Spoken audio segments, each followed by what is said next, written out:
penser que tu es plus belle que toute la planète, oublie ça. Tu n'es pas dans la bonne mentalité.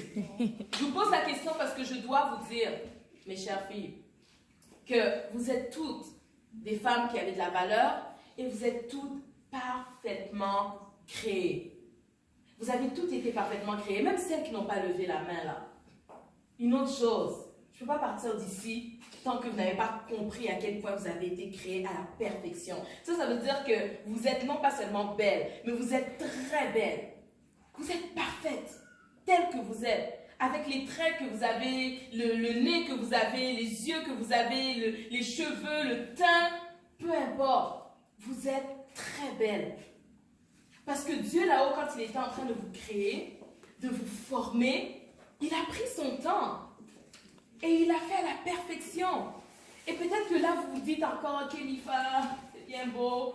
Mais c'est parce que moi, quand je regarde les magazines, là, quand je regarde Kim Kardashian, quand je regarde Beyoncé, je veux dire, je la ressemble pas, là. Puis selon le monde, je suis censée ressembler à elle pour être belle. Puis vu que je suis pas comme elle, bah, tu sais, je suis pas si belle que ça. Écoute, ma chère, la beauté, là, c'est pas juste Kim Kardashian. C'est pas comme si quand on pense à beauté, on doit penser seulement à Beyoncé. Si vous êtes dans ça, vous êtes vraiment dans le pire des mensonges du diable, si je peux dire. Oui, ma chérie. C'est juste pour un ajout, parce que je l'ai trouvé dans les Psaumes 139. Oui. C'est Je te loue. Je te loue de ce que je suis une créature merveilleuse. Yes. Magnifique. Le psaume 139, pour toutes celles qui veulent le noter. Vous devez méditer et le déclarer. OK? Alors, je reviens. C'est que vous devez comprendre que les critères de beauté que le monde, que les médias, que les magazines essaient de vous véhiculer, c'est pas ces critères-là sur quoi vous devez vous appuyer. Il y a notre sœur ici qui nous a donné le verset sur lequel vous devez vous appuyer en tout temps.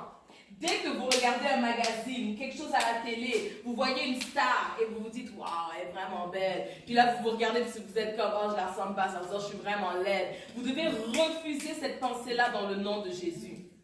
Et vous fiez à ce que la parole nous dit. La parole dit que, donc David a dit, je te loue de ce que je suis une créature merveilleuse. C'est ce que tu dois déclarer pour toi-même chaque jour que tu te retrouves devant le miroir. Tu ne peux pas continuer de déclarer ce que les médias essaient de te dire. Tu ne peux pas continuer de déclarer même ce que tes copines essayent de te dire. Parce qu'il y a un problème entre nous les filles à l'école. Et j'en parle avec autant de zèle parce que j'ai vécu ça moi-même à l'école. Et c'était dur. Parfois, les filles, on peut être méchantes les unes envers les autres. Tu regardes un tel, puis tu es là en train de la toiser, en train de la critiquer, en train de dire qu'elle n'est pas belle, parce qu'elle a soi-disant un grand nez, ou bien des petits yeux, ou bien un teint plus foncé, ou bien plus clair, je ne sais pas. Ou bien les cheveux lisses ou crépus, je ne sais pas. Puis par rapport à ça, immédiatement, tu t'empresses de dire qu'elle est laide, cette fille. Tu sais que quand tu fais ça, tu pèches. Tu pèches sérieusement. Parce que tu es en train de dire que la créature que l'Éternel Dieu dans sa perfection a créée, qu'elle est laide. Moi, franchement, je viens ici pour vous mettre en garde, les filles. Et notre ajout. Oui, ma belle. Dieu nous a créés à son image, pourquoi ne pas être belle? En plus. Est-ce que vous comprenez ce que j'essaie de vous dire? Je ne sais pas si un jour, peut-être vous étiez fâché contre la fille. Peut-être la fille vous a fait quelque chose. Peut-être vous étiez juste dans votre vibe avec les amis. C'est comme on fait juste parler de tout le monde. Mais si jamais vous avez déjà critiqué une autre fille comme ça, en disant qu'elle n'est même pas belle. Ah, de toute façon, elle est laide. Ah, t'as vu ses cheveux? Ah, t'as vu son nez? Ah, t'as vu... Si vraiment vous avez déjà fait ça, les filles, je vous invite, avant que cette retraite termine, à demander pardon au Seigneur. Parce que c'est à Dieu, premièrement, que vous avez fait de la peine. Parce que c'est lui qui l'a créé, qui a créé cette personne. Demandez pardon au Seigneur. Vous savez, des fois, on prie pour avoir certaines bénédictions. Mais quand tu fais ce genre d'action-là, toi-même, tu es en train d'annuler tes prières. Toi-même, tu es en train de bafouer complètement tes bénédictions qui auraient pu venir à toi. Est-ce que vous comprenez ce que je veux dire? Et ce que tu fais aux autres, ne t'en fais pas, quelqu'un d'autre va te le faire.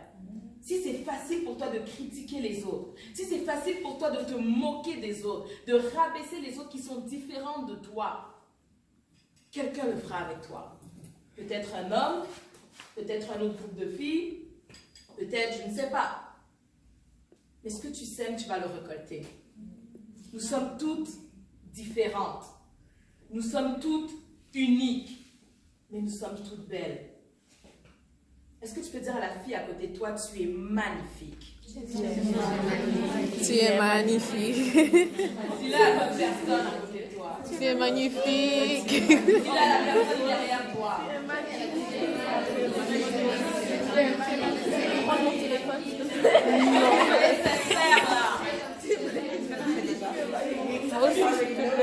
Après.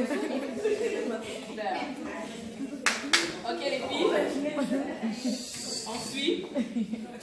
Et un autre point. Peut-être que dans ton cas, toi, c'est même pas les autres qui te critiquent, mais c'est toi-même. C'est toi-même.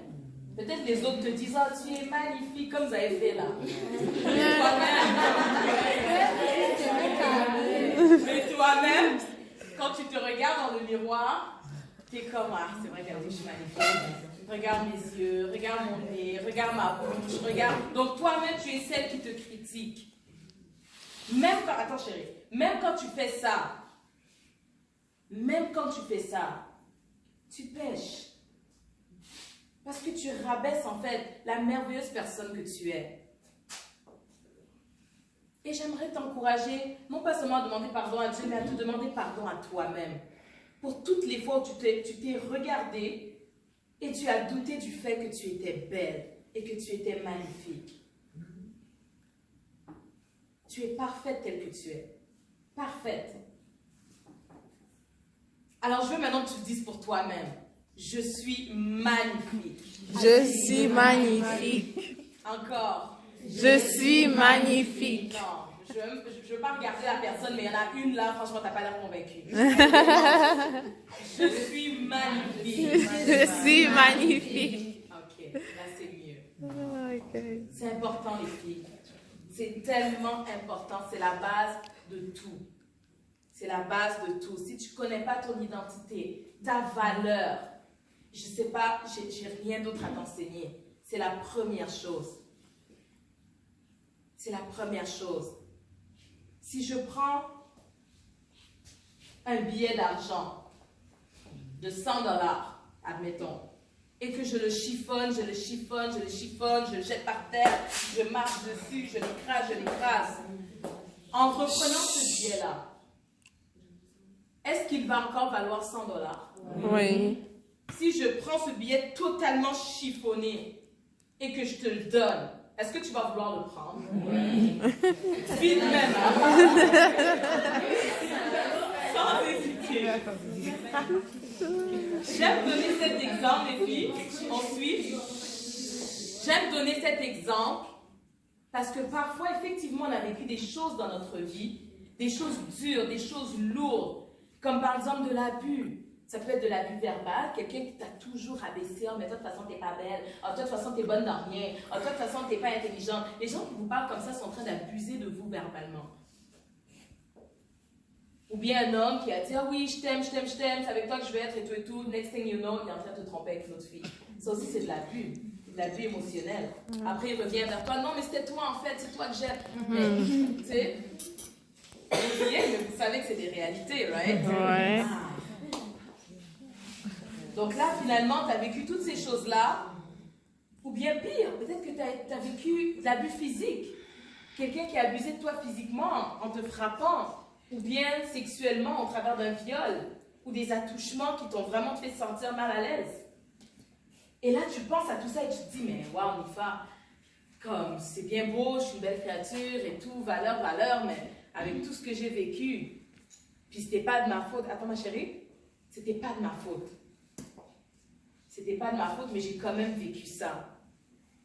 Eh bien, laisse-moi te dire que malgré tout, tu as de la valeur.